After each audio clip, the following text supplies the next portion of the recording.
नमस्कार दोस्तों, Uttarakhand success point में आपका एक बार फिर से स्वागत है। दोस्तों, लास्ट लेक्चर में हमने बात करी थी चंद वंश के बारे में बात कर रहे थे। उत्तराखंड हिस्ट्री की सीरीज में चंद वंश में हमने बात करी थी, ठीक है, कि थोरचंद के बाद जो शासक हुए त्रिलोकचंद है ना, वहां से लेकर भारती चंद है ना, भारती चंद तक हमने बात करी थी कि किस प्रकार राजाओं ने अपना अहम योगदान उत्तराखंड की हिस्ट्री में दिया है, ठीक है, और किस प्रकार के सवाल यहाँ पर आयोग की तरफ से एग्जाम पेपर में देखने को मिलेंगे, इस विषय में हमने चर्चा की थी।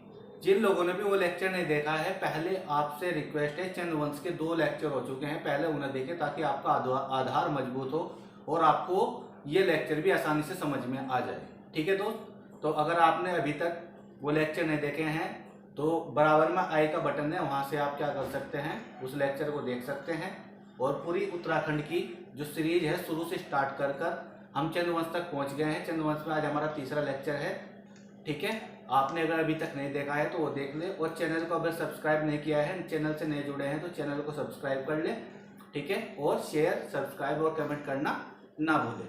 तो शुरुआत करते हैं दोस्तों, ठीक है। लास्ट लेक्चर में हमने बात करी थी भारती चंद के बारे में, ये लास्ट लेक्चर में हमने पढ़ लिया था, ठीक है। तो लास्ट लेक्चर में खेतीखान ताम्रपत्र की बात सामने आई थी। खेतीखान ताम्रपत्र में अभिलेख में है ना, भारती चंद को नरपति कहा गया है, ये मैंने आपको लास्ट लेक्चर में बताया था, ठीक है। इसके बाद इस खेतीखान ताम्रपत्र में भारती चंद के 2 पुत्रों के बारे में भी वर्णन किया गया है। भारती चंद के 2 पुत्रों के बारे में, किसके 2 पुत्र थे उनका वर्णन यहाँ पर किया गया है। भारती चंद्र के 2 पुत्रों के बारे में वर्णन किया गया है। भारती चंद का एक पुत्र था, बड़ा पुत्र जो था वो था सुजान, और छोटा पुत्र था रतनचंद, ठीक है दोस्त। तो सुजान क्या था, अयोग्य शासक था, इसलिए वो अगला राजा नहीं बन पाया, ठीक है दोस्त। जो अगला राजा बनता है उसका नाम है रतनचंद। भारती चंद के बाद जो अगला राजा बनता है, ठीक है, वो है रतनचंद। रतनचंद, तो आइए जान लेते हैं इसके बारे में, क्या महत्वपूर्ण तथ्य इसके बारे में रहने वाले हैं, ठीक है, एग्जाम की दृष्टिकोण से, ठीक है। शुरुआत करते हैं आज के लेक्चर।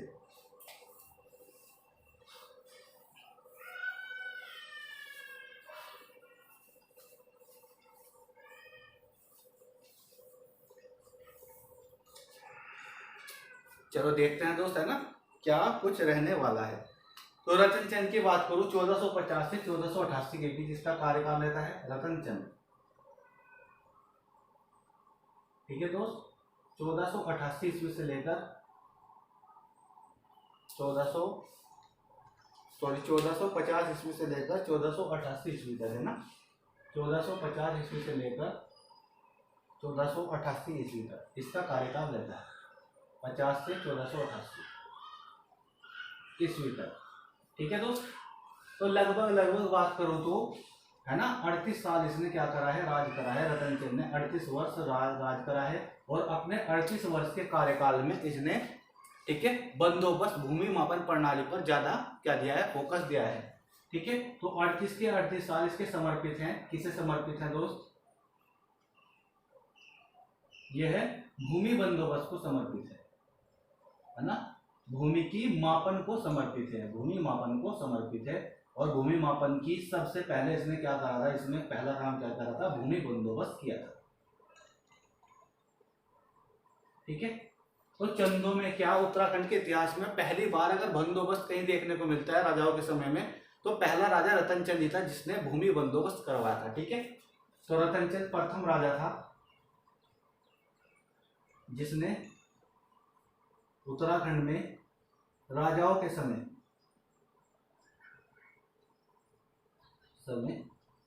भूमि बंदोबस्त करवाया था, या फिर कह दे प्रथम चंद राजा जिसने भूमि बंदोबस्त करवाया था, ठीक है। तो इस प्रकार के सवाल आपको एग्जाम में देखने को मिल जाएंगे, ठीक है दोस्त।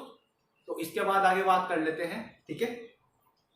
तो रतनचंद ने जो भूमि बंदोबस्त करवाया था, इसके लिए इसने एक अधिकारी की नियुक्ति करी थी, ठीक है। एक अधिकारी भी इसने नियुक्त किया था जिसका नाम था जिंदा केतल।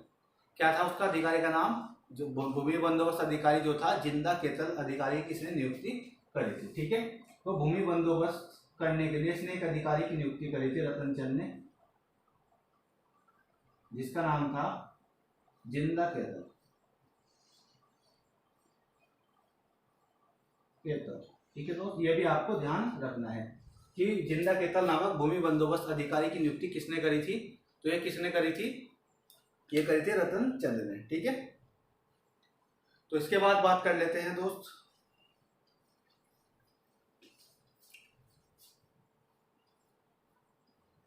इसके बाद देख लेते हैं रतन चंद ने क्या करा। जब इसने नियुक्ति करी रतन चंद के समय, जो डोटी का राजा हुआ करता था वो हुआ करता था नागमल, है ना, नागमल या फिर जयमल देव, ये इसी का नाम है जयमल देव, ठीक है। जिसे किसने हराया दोस्त, रतन चंद के पिता ने हराया था ना, पिता का नाम भारती चंद ने हराया था और इससे क्या करी थी, अधीनता इसकी स्वीकार करवा ली थी। याद होगा आपको ना, लास्ट लेक्चर में आपने ये सब बखूबी जान लिया था, ठीक है। इसके बाद आगे बात करते हैं कि किस प्रकार इन्होंने, रतन चंद ने अपने साम्राज्य में भूमि बंदोबस्त को फैलाया, है ना, किस प्रकार इसकी शुरुआत करी थी। तो रतन चंद ने जैसे भूमि बंदोबस्त क्या करा था, करना शुरू किया था, तो मुख्य उद्देश्य क्या था, राजस्व को बढ़ाना, है ना, अपने साम्राज्य का विस्तार करना, राजस्व को बढ़ाना और साम्राज्य का विस्तार करना, ये इसका प्रमुख उद्देश्य था, है ना, साम्राज्य विस्तार। तो इसी उद्देश्य से इसने क्या करा था, भूमि बंदोबस्त अधिकारी की नियुक्ति करी और भूमि बंदोबस्त पहला उत्तराखंड के अंदर या फिर चंदों के अंदर इसने करवाया, ठीक है दोस्त। इसके बाद आगे चलते हैं, रतन चंद ने क्या करा, पहला ऐसा राजा बन गया जिसने भूमि बंदोबस्त की गई भूमि, है ना, रोत में दी, है ना, भूमि बंदोबस्त की गई भूमि रोत में देने वाला पहला चंद राजा कौन था, रतन चंद था, ठीक है दोस्त। ये तथ्य भी आपको याद रखना है। इसके बाद जो अगला राजा बनता है कीर्ति चंद, बहुत ही महत्वपूर्ण राजा है। अगला राजा बनता है कीर्ति चंद, इसे भी देख लेते हैं दोस्त, कीर्ति चंद, है ना। तो कीर्ति चंद एक महत्वपूर्ण शासक रहता है, ठीक है, क्योंकि गढ़वाल पर आक्रमण करने वाला, है ना, गढ़वाल पर आक्रमण करने वाला प्रथम चंद राजा कीर्ति चंद ही है, ठीक है। ये भी आपको ध्यान रखना है, इस दृष्टिकोण से ज्यादा महत्वपूर्ण शासक हो जाता है। तो देख लेते हैं एक बार, अगला राजा बनता है कीर्ति चंद, ठीक है दोस्त। कीर्ति चंद की बात करो तो कीर्ति चंद 1488 से 1503 तक राज करता है, 1488 से ईस्वी से 1503 ईस्वी तक, 1503 ईस्वी तक राज करता है, ठीक है। तो लगभग बात करूं तो 15 वर्ष राज करता है ना, कितने वर्ष, 15 वर्ष यह राज करता है। कीर्ति चंद की बात करो तो कीर्ति चंद, है ना, कीर्ति चंद ऐसा पहला राजा था, पहला चंद राजा जिसने गढ़वाल पर आक्रमण करा, है ना, गढ़वाल पर आक्रमण करा। ये अपना आप ही एक महत्वपूर्ण तथ्य है, जिसने पहली बार गढ़वाल पर आक्रमण करा, है ना। पहला चंद राजा कौन था जिसने गढ़वाल पर आक्रमण करा, तो कौन था दोस्त, तो कीर्ति चंद। अब गढ़वाल पर आक्रमण करा तो इसका मतलब गढ़वाल पर यहाँ कोई राजा रहा होगा इस समय, तो जब गढ़वाल पर आक्रमण करा तो उस समय गढ़वाल का राजा कौन था, है ना, तो गढ़वाल का राजा था इस समय 37वां राजा था, परमार का 37वां राजा, जिसका नाम था अजयपाल, ठीक है दोस्त। और पहले बार में जब कीर्ति चंद ने इस पर आक्रमण करा तो इसने अजयपाल को बुरी तरीके से परास्त कर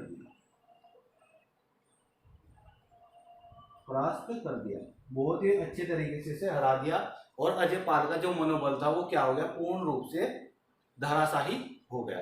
इसके बाद अजयपाल जो है यहाँ से अपना राजपाट छोड़कर चले जाते हैं लोहागढ़ की गुफा में, और वहां पर बाबा भैरवनाथ की तपस्या करने लगते हैं। और 1 साल के बाद बाबा भैरवनाथ जब उन्हें दर्शन देते हैं और उन्हें वर देते हैं, तो इस प्रकार बताया जाता है कि बाबा भैरवनाथ ने ऐसे बोला था ऊपर उठाकर कि जहां तक भी तुम्हारी निगाहें जाएगी, नजर जाएगी, वहां तक का इलाका अब से तुम्हारा हो जाएगा, इस प्रकार करके कुछ वर इसे दिया था। और उसके बाद इसने दोबारा से, अजयपाल ने दोबारा वापिस आने के बाद, है ना, गुफा से तपस्या कर लोहाबगढ़ की गुफा में चला गया था दोस्त, है ना, जैसे मैंने आपको बताया। हार के बाद लोहाबगढ़ की गुफा में गया और यहाँ तपस्या करी बाबा भैरवनाथ। और बाबा भैरवनाथ ने क्या कर दिया, से दे दिया वरदान कि जहां तक भी तुम देखोगे वहां तक का इलाका क्या हो जाएगा, तुम्हारा हो जाएगा, तुम्हारा हो जाएगा। तो इसके बाद क्या करा इसने, एक पहला युद्ध तो ये हार चुका था। पहला युद्ध जो हुआ था अजयपाल और कीर्तिचंद के बीच, उसमें कीर्तिचंद विजय रहा था पहले युद्ध में ना। कौन विजय रहा, कीर्तिचंद जीता था। और जीत, इस जीत में इसने तो जीत के, अगर अजयपाल हार गया था पहले युद्ध, अजयपाल कहाँ चला गया, लोहाबगढ़ की गुफा में। वहां पर बाबा भैरवनाथ की तपस्या करी और तपस्या करने के बाद 1 साल बाद वरदान लेकर वापस लौटा और दोबारा से क्या करा, दूसरा, है ना, युद्ध लड़ा, यानी आक्रमण करा किस पर, कीर्तिचंद को। और कीर्तिचंद को इस बार बुरी तरीके से परास्त किया, कीर्तिचंद को परास्त कर दिया अजयपाल ने, ठीक है। और कीर्तिचंद को जैसे ही परास्त करा, ठीक है, तो यहाँ क्या हुआ, परास्त होने के बाद जो अजयपाल था उसने एक सपना देख लिया था कि मैं अब क्या करूंगा, जितने भी 52 गढ़ हैं, है ना, गढ़वाल के अंदर, उन सबका क्या करूंगा, मैं एकीकरण करूंगा और सबको एक छत्र में जीतूंगा, एक छत्र सम्राट इनका बनूंगा, ठीक है। इस जीत के बाद इसने यह प्रण ले लिया। दूसरी ओर कीर्तिचंद हार गया था, ठीक है। और हारने के बाद कीर्तिचंद ने क्या करा, अपने आप को, जो ये क्षेत्र था, है ना, उत्तराखंड वाला क्षेत्र था, यहाँ से क्या करा, विस्थापित कर लिया, अपने आप को यहाँ से हटा लिया, ठीक है दोस्त। तो ये नीचे वाला इलाका है, यहाँ इनका चंपावत में क्या हुआ करती थी, राजधानी होती थी चंदों की, है ना। और ये गढ़वाल वाला क्षेत्र था, है ना, गढ़वाल पौड़ी वाला क्षेत्र, तो यहाँ पर हुआ करता था किनका वर्चस्व, परमारों का वर्चस्व, है ना। इनकी राजधानी कहाँ पहुंची हुई थी, यहाँ पर थी, जोशीमठ वाला, या फिर एक तरीके से बोल दो पौड़ी वाला क्षेत्र, है ना। तो यहाँ से क्या हुआ था, जैसे ही इन्होंने आक्रमण करा अजयपाल ने, है ना, अजयपाल ने आक्रमण करा था इनके ऊपर, तो यहाँ से इन्होंने अपने आप को विस्थापित कर लिया, यहाँ से अपने आप को हटा दिया, ठीक है। और हटाकर कहाँ जहाँ पहुंचे, इन्होंने निर्णय ले लिया कि अब हमें एक सुरक्षित राजधानी की जरूरत होगी। तब इन्होंने निर्णय लिया कि हम अल्मोड़ा में जाएंगे। अभी निर्णय लिया है दोस्त, है ना, अभी गए नहीं, लेकर तो भीष्म चल जाएगा, ठीक है। तो इन्होंने क्या करा, सुरक्षा की दृष्टि से अल्मोड़ा को क्या करा, आलमनगर को चुना। और अब इन्होंने निर्णय लिया कि अब हमें यहाँ से छोड़ना पड़ेगा। इन्होंने विस्थापित कर लिया आपको, अपने आप को, और अपने आप को बचाने के चक्कर में कीर्तिचंद ने क्या करा, अल्मोड़ा में जाने का निर्णय लिया। पर ये गया नहीं, यहीं कहीं छिप गया, यहीं कहीं ये छिप गया, ठीक है दोस्त। इसके बाद बात करूं तो जैसे ही यहाँ छिप जाता है, इसके बाद कीर्तिचंद की बात करूं तो ये छिपने के बाद जब छिप गया तो ये छिपा कहाँ था दोस्त, ये नीचे छुपा था उधम सिंह नगर जसपुर वाले क्षेत्र में। कहाँ छुपा था, जसपुर वाले क्षेत्र में। और जैसे यहाँ छिपा तो यहाँ पर इसने एक चौकी स्थापित करवाई अपनी, है ना, चंदों की एक चौकी स्थापित करवाई, चंदों की एक चौकी स्थापित करवाई, ठीक है। क्योंकि ये छिप गया था, इसे जगह चाहिए थी, तो छिप गया। तो ये छिपा कहाँ, जसपुर वाले क्षेत्र में, उधम सिंह नगर वाले क्षेत्र में। और यहाँ पर इसने एक चौकी स्थापित अपनी करवाई थी, ठीक है। तो डायरेक्ट सवाल बनेगा, जसपुर में किस चंद राजा ने चौकी स्थापित करवाई थी, जसपुर में किस चंद राजा ने अपनी चौकी स्थापित करवाई थी। तो आपका सीधा सा जवाब हो जाएगा, किसने करवाई थी दोस्त, तो ये करवाई थी कीर्तिचंद ने, ठीक है। आगे चले, इसके बाद कीर्तिचंद जो था शिव का उपासक था, शिव धर्म को मानता था, शिव का उपासक था, ठीक है। और इसने क्या करवाया था, सोमेश्वर महादेव मंदिर का, सोमेश्वर महादेव मंदिर का पुनरुद्धार करवाया था। ये भी आपको ध्यान रखना है, पुनरुद्धार करवाया था, सोमेश्वर महादेव मंदिर का पुनरुद्धार करवाया था, ठीक है दोस्त, ये पुनरुद्धार करवाया था। इसके बाद आगे चलते हैं, आगे क्या काम करे इसने, है ना, आगे देख लेते हैं। तो कीर्तिचंद के बारे में बद्रीदत्त पांडे महोदय लिखते हैं कि कीर्तिचंद एक युद्ध प्रिय शासक था और इसने अपने 15 वर्ष के शासनकाल में केवल युद्ध ही लड़े हैं और युद्ध करते करते ही ये मर गया, है ना। तो इसके बारे में, कीर्तिचंद के बारे में बद्रीदत्त पांडे क्या लिखते हैं? बद्रीदत्त पांडे जी लिखते हैं कि कीर्तिचंद जो है एक युद्ध प्रिय शासक रहा है ना, इसे युद्ध करना पसंद था। कीर्तिचंद क्या है? युद्ध प्रिय शासक था। ठीक है दोस्त, युद्ध करना इसे पसंद था, इसलिए युद्ध प्रिय शासक इसे बद्रीदत्त पांडे ने कहा। तो डायरेक्ट सवाल बनेगा, किस चंद राजा को युद्ध प्रिय शासक कहा गया है? तो कीर्तिचंद को कहा है। किसने कहा है भैया? तो किसने कहा है? बद्रीदत्त पांडे ने कहा है। ये भी आपको ध्यान रखना है। ठीक है, और अपने 15 वर्ष के शासनकाल में इसने केवल युद्ध ही लड़े हैं ना, और युद्ध करते ही ये मर गया था, है ना, छिप गया था। इसके बाद, छिपने के बाद ये दोबारा अजयपाल के हत्थे चढ़ा और अजयपाल ने से क्या कर दिया? अपने सेनापति के द्वारा मरवा दिया था, है ना। इसके बाद क्या हुआ? कीर्तिचंद के बाद जो अगला राजा बनता है, कीर्तिचंद के बाद प्रतापचंद। ठीक है, इसके बारे में कोई ज्यादा जानकारी देखने को नहीं मिलती।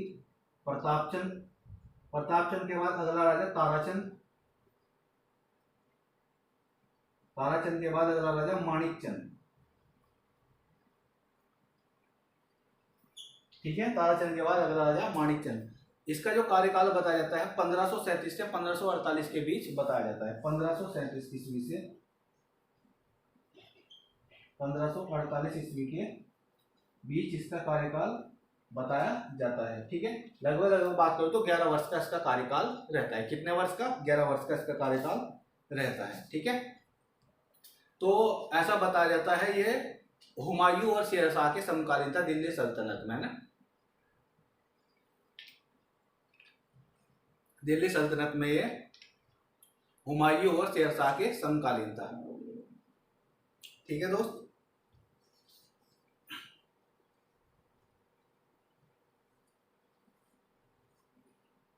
अभी बता रहा हूं दोस्त, है ना। अच्छा, परमाणु में किसके समकालीन था ना, अभी बता रहा हूं आगे, है ना। सहजपाल के समकालीन था, अभी आगे चल रहा है ना, वहीं पे जा रहा हूं। ठीक है, कोई बात नहीं। तो माणिकचंद की बात करूं तो दिल्ली सल्तनत में, ना, दिल्ली सल्तनत में यह हुमायूं और शेरशाह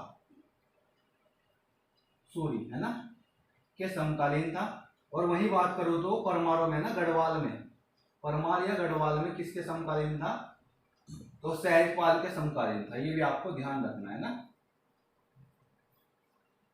ठीक है, माणिकचंद की बात करूं तो माणिकचंद में दिल्ली सल्तनत से, है ना, माणिकचंद में दिल्ली सल्तनत से क्या हुआ था? एक घटना ऐसी घटी थी कि वहां से एक व्यक्ति ने माणिकचंद के यहाँ का शरण ले ली थी, और उस व्यक्ति का नाम था ख्वास खां, है ना, ख्वास खां। ठीक है, तो ख्वास खां को शरण दी थी। मुगल सेनानायक ख्वास खां को शरण देने वाला चंद राजा कौन था? इस प्रकार से सवाल बनेगा। मुगल सेनानायक ख्वास खां को शरण किसने दी थी, है ना? तो शरण दी थी माणिकचंद ने। ठीक है, किसने शरण दी थी? माणिकचंद ने से शरण दी थी। कुछ घटना इस प्रकार रही थी कि शेरशाह सूरी के जो पुत्र हुआ करते थे, जलाल खां और आदिल खां। ठीक है, और जलाल खान है आदिल खां के बीच में, है ना, थोड़ा सा मतभेद हो गया था। उस मतभेद के चलते इन्होंने एक दूसरे की क्या कर दी थी, जिसे बोलते हैं सुपारी दे देना, है ना। तो इस प्रकार से सुपारी दे दी थी। किसे दे दी थी सुपारी? ख्वास खां को दे दी थी। पर ये दाव थोड़ा सा उल्टा पड़ गया था, और ये पहले ही जो इस्लाम, जो जलाल खां था, वो उल्टा इसके पीछे पड़ गया। तब इसे क्या गया, ख्वास खां को यहाँ से दिल्ली छोड़कर भागना पड़ा, और इसने शरण कहाँ पर ली? जाकर माणिकचंद के यहाँ शरण ली थी। ठीक है, तो इस प्रकार से कुछ घटना घटी थी। इसके बाद अगला राजा बनता है कल्याणचंद, फिर पूर्णचंद। ठीक है, अगला राजा बनता है कल्याणचंद।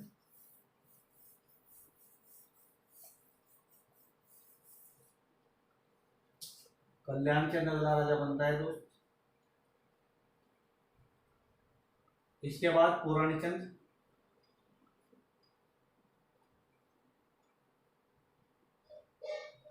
पूर्णचंद के बाद अगला राजा बनता है, महत्वपूर्ण राजा बनता है भीष्मचंद।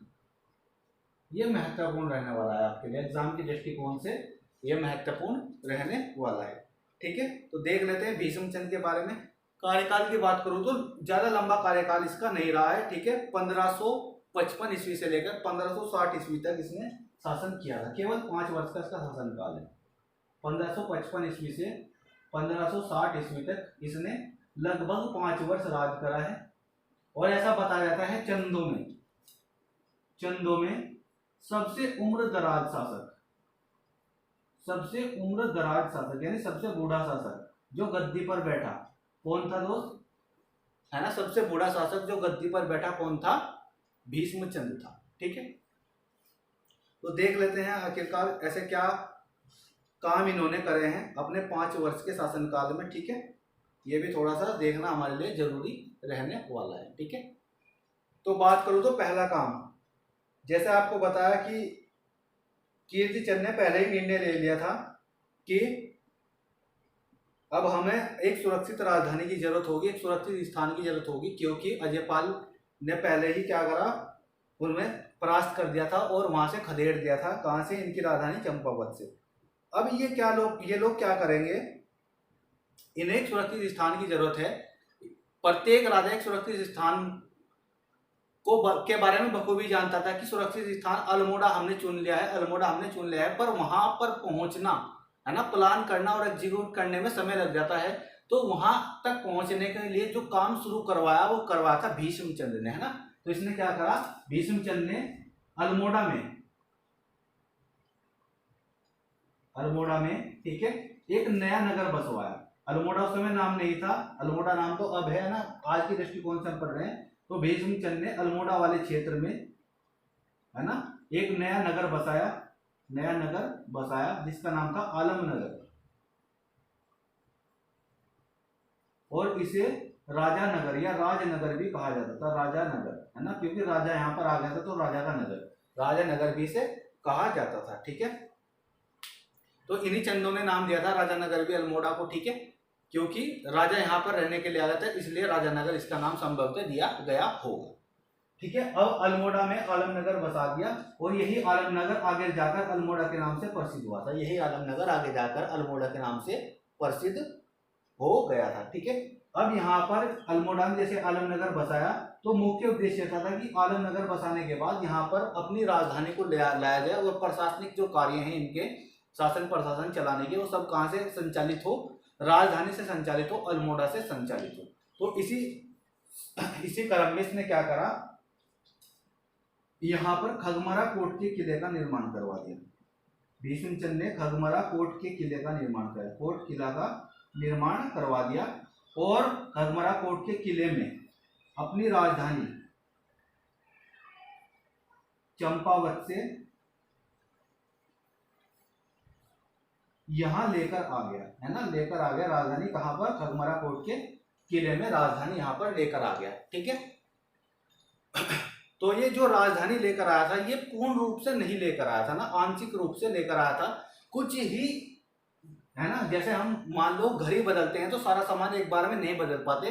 कुछ इस प्रकार से घटना हुई थी कि इसने क्या करा था, इस वाले क्षेत्र में खगमरा कोट का किला, है ना, जो ये अल्मोड़ा वाला क्षेत्र था, 12 मंडल वाला क्षेत्र हुआ करता था। 12 मंडल का क्षेत्र, है ना, 12 मंडल का क्षेत्र हुआ करता था। तो यहाँ पर इसने क्या करा, राजधानी लाने के लिए कुछ सामान लेकर आ गया, है ना, कुछ अपना जो जरूरी सामान होगा वो लेकर आ गया और क्या कर दिया, आंशिक रूप से राजधानी यहाँ लेकर आ गया। तो सवाल बनेगा, चंपावत से, है ना, खगमरा कोट या अल्मोड़ा में आंशिक रूप से राजधानी कौन लेकर आया, आंशिक रूप से राजधानी कौन लेकर आया? तो आपका जवाब हो जाएगा आंशिक रूप से लेकर आया है भीष्मचंद्र। ठीक है, पूर्ण रूप से पूछेगा तो बालो कल्याण चंद्र, वो आगे आएगा। ठीक है, ये अलग अलग सवाल है, इनका थोड़ा सा ध्यान रखना है। एग्जामिनर यहाँ बहुत बड़ा गेम खेलता है, खेल खेलता है, उससे ही बचना है मैंने। ठीक है, तो चंपावत से खगमरा कोट 12 मंडल वाले क्षेत्र में राजधानी लेकर आ जाता है और 12 मंडल वाले क्षेत्र पर पहले से ही एक सरदार की नजर रहती है। ठीक है, एक सरदार की नजर रहती है जिसका नाम है, इस पे नजर टिकाए हुए इस क्षेत्र को जीतने के लिए गजबुठिंगा। किस सरदार की नजर है इस पर? गजबुठिंगा।